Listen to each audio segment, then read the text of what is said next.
ಹೀಗೆ ಸೋಯಾಬೀನ್ನಲ್ಲಿ ತಮ್ಮ ವಾಸಸ್ಥಾನವನ್ನಾಗಿ ಮಾಡಿಕೊಂಡಿರೋ ಪಿತ ಅಂತಿರುವ ಹುಳುಗಳು.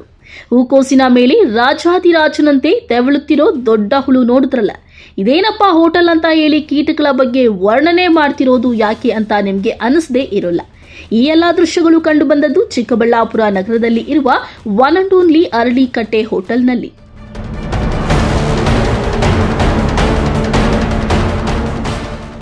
ಅರಳಿಕಟ್ಟೆ ಹೋಟೆಲ್ ಅಂದ್ರೆ ಹಳ್ಳಿ ಸೊಗಡಿನ ಹೋಟೆಲ್ ಅಂತ ಭಾವನೆ ಇರುತ್ತೆ.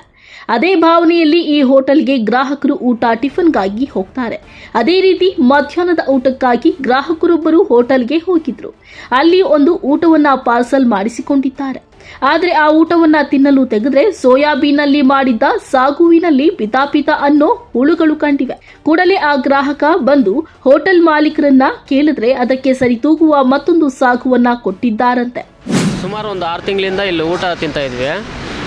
ಒಂದು ಸಲ ಊಟ ಪಾರ್ಸಲ್ ತೊಗೊಂಡೋಗಿದ್ದೆ, ಅದರಲ್ಲೂ ಹುಳ ಇತ್ತು.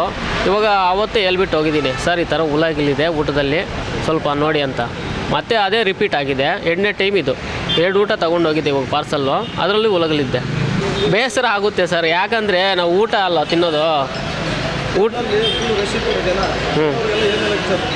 ಊಟದಲ್ಲಿ ಈ ಥರ ಮಾಡಿದ್ರೆ ಹೆಂಗೆ ಸರ್ ತಿನ್ನೋದು ಜನಗಳು? ಪಾಪ ಅನ್ನಗಳಾಗ್ದಂಗೆ ಆಗಿಬಿಟ್ರೆ ಊಟ.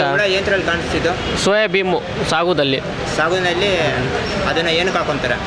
ಪುರಿಗೆ ಬಂದು ಇಲ್ಲಿ ಕೇಳ್ದ ಅಂದರೆ ನೀನು ಮತ್ತೆ ನೆಕ್ಸ್ಟ್ ಅವರು ದಾಲ್ ಕೊಟ್ಟು ಕಲಿಸಿದ್ರು, ದಾಲಲ್ಲಿ ತಿನ್ನಿ ಅಂತ. ಬೇರೆ ಸಪ್ರೇಟ್ ದಾಲ್ ಕೊಟ್ಟರು. 90 ರೂಪಾಯಿ ಇದೆ ಒಂದು ಊಟ. ಬೇಸರ ಆಗುತ್ತೆ ಸರ್, ಪಾಪ ಎಲ್ಲರೂ 100 ಜನ ಬಂದು ತಿಂದು ಹೋಗ್ತಾರೆ. ಈ ಥರ ಮಾಡಿಬಿಟ್ರೆ ಲೋ ಕ್ವಾಲಿಟಿ ಫುಡ್ ಮೇಂಟೈನ್ ಮಾಡಿಬಿಟ್ರೆ ಹೆಂಗೆ ಸರ್? ಫುಡ್ ಇನ್ಸ್ಪೆಕ್ಟ್ರಿಗೆ ಈ ಥರ ಆಗಬಾರ್ದು, ನೆಕ್ಸ್ಟ್ ರಿಪೀಟು ಯಾವ ಹೋಟ್ಲ್ಗಳಲ್ಲೂ ಅಂತ ಹೇಳಕ್ಕೆ ಇಷ್ಟ ಸರಿಪಡಿಸ್ಬೇಕಂತೇಳಿ. ಇನ್ನು ಈ ಬಗ್ಗೆ ಹೋಟೆಲ್ನ ಅಡುಗೆ ಕೋಣೆಯನ್ನ ಪರಿಶೀಲಿಸಿದಾಗ ಅಡುಗೆಗೆ ಬಳಸಿರುವ ಸೋಯಾಬೀನ್ ತೀರಾ ಕಳಪೆ ಮಟ್ಟದ್ದಾಗಿದೆ. ಇನ್ನು ಅದನ್ನ ಪುಡಿ ಮಾಡಿ ನೋಡಿದ್ರೆ ಹುತ್ತದಲ್ಲಿನ ಗೆದ್ದಲಂತೆ ಒಂದೊಂದೇ ಹುಳ ಆಚೆ ಬರ್ತಾ ಇದೆ. ಇನ್ನು ಬೇರೆ ತರಕಾರಿಯನ್ನ ಪರಿಶೀಲನೆ ನೋಡೋಣ ಅಂತ ಹೋದ್ರೆ ಕಳಪೆ ಮಟ್ಟದ ಹೂಕೋಸು ಕಂಡು ಬಂತು. ಅದರಲ್ಲೊಂದು ದೊಡ್ಡ ಹುಳು ರಾರಾಜಿಸುತ್ತಿತ್ತು. ಇನ್ನು ಈ ಬಗ್ಗೆ ಹೋಟೆಲ್ ಮಾಲೀಕರನ್ನ ಕೇಳಿದ್ರೆ ಬೈ ಮಿಸ್ಟೇಕ್ ಆಗಿ ಈ ತರ ಆಗೋಗಿದೆ ಸರ್ ಅಂತ ಹೇಳ್ತಾರೆ. ನಮ್ಮ ಹೆಸರು ಕೆಂಪೇಗೌಡ ಅಂತೇಳಿ, ನಮ್ಮದು ಹೋಟೆಲ್ ಅರಳಿಕಟ್ಟೆ ಇದೆ. ಅದರಲ್ಲಿ ಬೈ ಮಿಸ್ಟೇಕು ಈಗ ಜನರಲ್ಲಾಗಿ ಇದುವರೆಗೂ ಏನೂ ಪ್ರಾಬ್ಲಮ್ ಆಗಿಲ್ಲ. 1 ವರ್ಷದಿಂದ ಮಾಡ್ತಾಯಿದ್ದೀವಿ, ರೆಪ್ಯುಟೇಷನ್ ಚೆನ್ನಾಗಿದೆ ನಮ್ಮದು, ಏನು ಪ್ರಾಬ್ಲಮ್ ಇಲ್ಲ.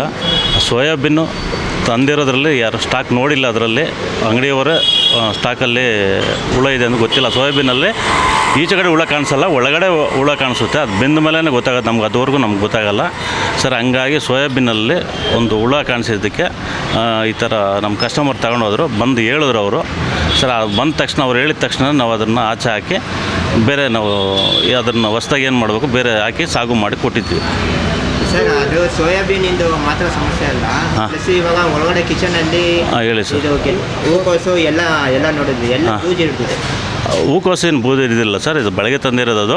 ಅದರಲ್ಲಿ ಅದು ತಂದಿರೋದೇ ಆಗ್ಬೋದು. ಹೌದು, ಕಳಪೆ ಮಟ್ಟದ್ದು ನೀವು ಇದು ಮಾಡ್ಬಿಟ್ಟು. ಕಳಪೆ ಮಟ್ಟದ ಸರ್, ಈಗ ಪ್ರತಿಯೊಂದು ನೀವು ನೋಡಿದ್ದೀರಾ, ಅರ್ಥ ಆಯ್ತು. ಎಲ್ಲ ಪ್ರತಿಯೊಂದು ಐಟಮ್ ನೀವು ನೋಡಿದ್ದೀರಾ, ಎಲ್ಲ ಬ್ರ್ಯಾಂಡ್ ಐಟಮೇ ನಾವು ಯೂಸ್ ಮಾಡ್ತಾ ಇರೋದು. ಇದುವರೆಗೂ ಕಂಡಮ್ ಐಟಮ್ ಯಾವುದೂ ಹಾಕಿಲ್ಲ ನಾವು. ಬಟ್ ಹೂಕೋಸಲ್ಲಿ ಪ್ರತಿಯೊಂದು ಹೂಕೋಸಲ್ಲಿ ಎಂಥ ಕ್ವಾಲಿಟಿ ಹೂಕೋಸು ತಂದರೂ ಅದರಲ್ಲಿ ಸಣ್ಣ ಪಟ್ಟ ಹುಳು ಇರ್ತದೆ. ಅದನ್ನು ನಾವು ಕಟ್ ಮಾಡಿ ಬಿಸಿನೀರಲ್ಲಿ ಬೇಯಿಸಿ ಅದನ್ನು ಕ್ಲೀನ್ ಮಾಡಿ ನಾವು ಮಾಡಿಕೊಡ್ತಾ ಇದ್ದೀವಿ ಕಸ್ಟಮರ್ಗೆ. ಇದುವರೆಗೂ ನಮ್ಮದು 1 ವರ್ಷ ಆಯಿತು ಹೋಟೆಲ್ ಓಪನ್ ಆಗಿ, ಇದುವರೆಗೂ ಒಂದು ಚೂರು ಪ್ರಾಬ್ಲಮ್ ಇಲ್ಲ. ಸೋಯಾಬೀನಲ್ಲಿ ಇದು ಮಿಸ್ಟೇಕ್ ಆಗಿದೆ, ಅದು ನಮಗೂ ಗೊತ್ತಿರಲ್ಲ. ಅದು ಸ್ಟಾಕಲ್ಲಿ ಓಲ್ಡ್ ಸ್ಟಾಕಲ್ಲಿ ಅಂಗಡಿಯವ್ರ ಇರ್ತದೇನೋ, ಅದು ನಮ್ಗೆ ಗೊತ್ತಿಲ್ಲ. ಅದು ಈಚೆಗೆ ಕಾಣಿಸಲ್ಲ ಹುಳು, ಅದು ಬೇಯಿಸಿದ ಮೇಲೆ ಅದು ಕಾಣಿಸೋದು ಅಷ್ಟೇ. ಅದಕ್ಕೆ ಬೈ ಮಿಸ್ಟೇಕ್ ಆಗಿದೆ ಸರ್. ನಾನು ಸಾರಿ ಕೇಳ್ತಾ ಇದ್ದೀನಿ ಸರ್. ಸ್ಟಾಕಲ್ಲಿ ನಿಮ್ಗೆ ಗೊತ್ತಾಗೋದಿಲ್ಲ. ಓಕೆ, ಹೌದು ಸರ್. ಅಡುಗೆ ಮಾಡ್ತಾರಲ್ಲ ಅವ್ರಿಗನ್ನ ಗೊತ್ತಾಗುತ್ತಲ್ಲ ಸರ್, ಹಾಕ್ಬೇಕಾದ್ರೆ ಬೇಳೆ ತೂತು ಬಿದ್ದಿರೋದು, ಸೋಯಾಬೀನ್ ತೂತು ಬಿದ್ದಿರೋದು, ಬೇರೆ ತರಕಾರಿ ಕಂಡಮ್ ಆಗಿರೋದು, ಅವ್ರಿಗೆ ನೀವು ಏನು ಹೇಳಿರ್ತೀರಾ? ನೀವು ತಂದಿರೋದು ಹಾಕ್ಬೇಕು ಅಂತ ಹೇಳಿರ್ತೀರಾ? ಇಲ್ಲ ಸರ್, ನಾವು ಆ ಥರನೇ ಹೇಳೋದೇ ಇಲ್ಲ ಸರ್. ನಾವು ಕ್ವಾಲಿಟಿ ಐಟಮ್ ನಿಮ್ಗೆ ಯಾವ ಮೆಟಲ್ ಬೇಕೋ ಅದು ತಂದು ಕೊಡ್ತೀನಿ ನಾನು. ಕ್ವಾಲಿಟಿ ಮೆಟಲ್ ಯೂಸ್ ಮಾಡಿ, ನಿಮ್ಗೆ ಇಷ್ಟ ಇಲ್ಲ ಅಂದರೆ ಬೇಕಾದ್ರೆ ನಾನು ವಾಪಸ್ ಹಾಕ್ಬಿಟ್ಟು ರೀಪ್ಲೇಸ್ಮೆಂಟ್ ಮಾಡಿಬಿಟ್ಟು ಬೇರೆ ಐಟಮ್ ಕ್ವಾಲಿಟಿ ಐಟಮ್ ತಂದು ಕೊಡ್ತೀನಿ ಅಂತ ಹೇಳಿದ್ದೀನಿ ಸರ್. ಇದುವರೆಗೂ ನಾವು ಬೇರೆ ಏನು ಕ್ವಾಲಿಟಿ ಇಲ್ದಿರೋ ಐಟಮ್ ಏನೂ ಬಳಸಿಲ್ಲ ಸರ್. ಪ್ರತಿಯೊಂದು ಬ್ರ್ಯಾಂಡ್ ಐಟಮೇ ಬಳಸಿರೋದು. ಇದುವರೆಗೂ ನಾವು ಯಾವ ಕಂಡಮ್ ಐಟಮ್ ಬಳಸಿಲ್ಲ ಸರ್. ಇದು ಬೈ ಮಿಸ್ಟೇಕ್ ಆಗಿದೆ, ನಾನು ಸಾರಿ ಕೇಳ್ತಾ ಇದ್ದೀನಿ ಸರ್, ಅಷ್ಟೇ ಸರ್. ಇನ್ನು ಅಧಿಕಾರಿಗಳನ್ನ ಸಂಪರ್ಕಿಸಲು ಟ್ರೈ ಮಾಡಿದ್ರೆ ಸಂಡೇ ಹಾಲಿಡೇ ಅಂತ ಫೋನ್ಗಳು ಕನೆಕ್ಟೇ ಆಗ್ತಿಲ್ಲ. ಒಟ್ನಲ್ಲಿ ಅನ್ನಂ ಪರಬ್ರಹ್ಮ ಸ್ವರೂಪ ಅಂತಾರೆ.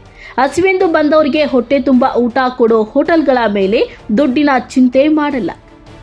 ಆದರೆ ಹಣದಾಸೆಗೆ ಬಿದ್ದು ಕಳಪೆ ಮಟ್ಟದ ಆಹಾರ ಪದಾರ್ಥಗಳನ್ನು ಬಳಸಿ ಬಂದವರಿಗೆ ಹುಳು ಬಿದ್ದ ಆಹಾರವನ್ನ ನೀಡಿದ್ರೆ ಅದೆಷ್ಟು ಸರಿ? ಅಧಿಕಾರಿಗಳೇ ಈಗಲಾದರೂ ಎಚ್ಚೆತ್ತುಕೊಳ್ಳಿ. ಇಂತಹ ನೂರಾರು ಹೋಟೆಲ್ಗಳು ನಗರದಲ್ಲಿ ಇವೆ. ಪರಿಶೀಲಿಸಿ ಚಿಕ್ಕಬಳ್ಳಾಪುರಕ್ಕೆ ಇರುವ ಘನತೆಯನ್ನ ಕಾಪಾಡಿ. Lakshminarayan, MMTV news, Chikkaballapur.